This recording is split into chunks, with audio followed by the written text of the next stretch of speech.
Our food insecurity and viability of the agriculture sector to some of the urgent climate crisis-related risks faced by South Africans.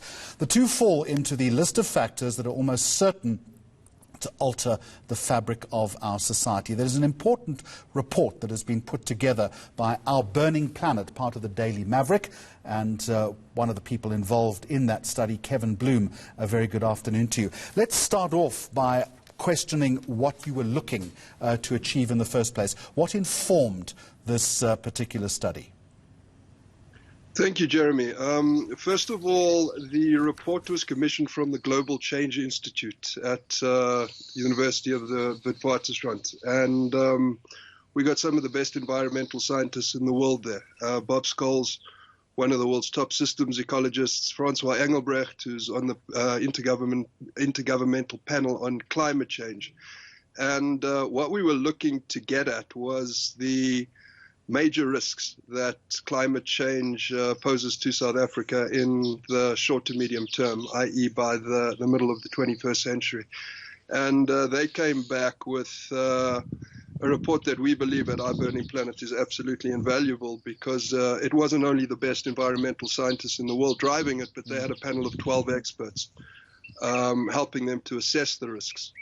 So what we're looking to offer to our readers, and it's very valuable to us as environmental investigative journalists, is where to focus and how to inform the various sectors across South African society where best to put their own resources into. Kevin, is there anything startling? Is there anything new here that we don't know? Do we understand what the biggest risks are and whether we have the right mitigation strategies in place?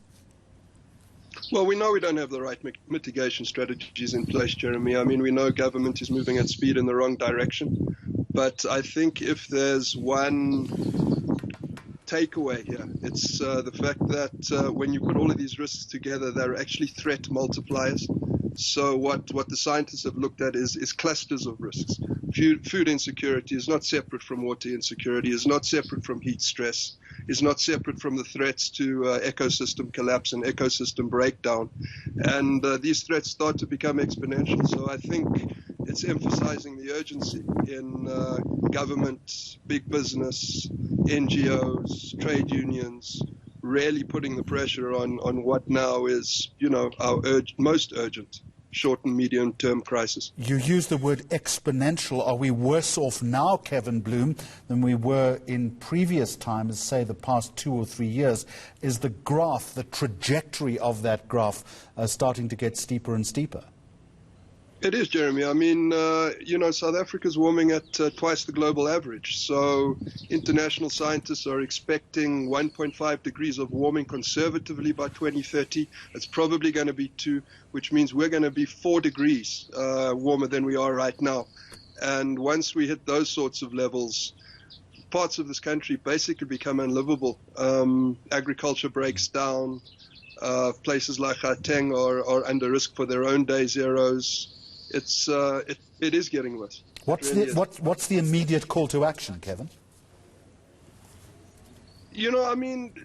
Again, government, big business, trade unions need to come together and understand what's going on. I think COSATU has done a very good job at putting together a plan, but whether the ANC actually implement it, and they said they would in January, remains to be seen. The trouble in South Africa, and I guess with many other developing economies, is that environmental matters are simply bumped down the running order.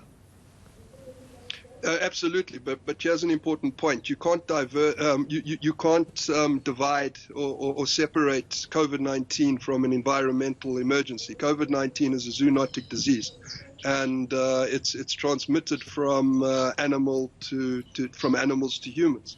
And there's been an exponential rise in zoonotic diseases since 1960, when we started to see, real breakdown and real human encroachment on our forests and our wetlands and our grasslands. So, we think it's not that big of a factor, but it's directly implicated in everything that's facing us.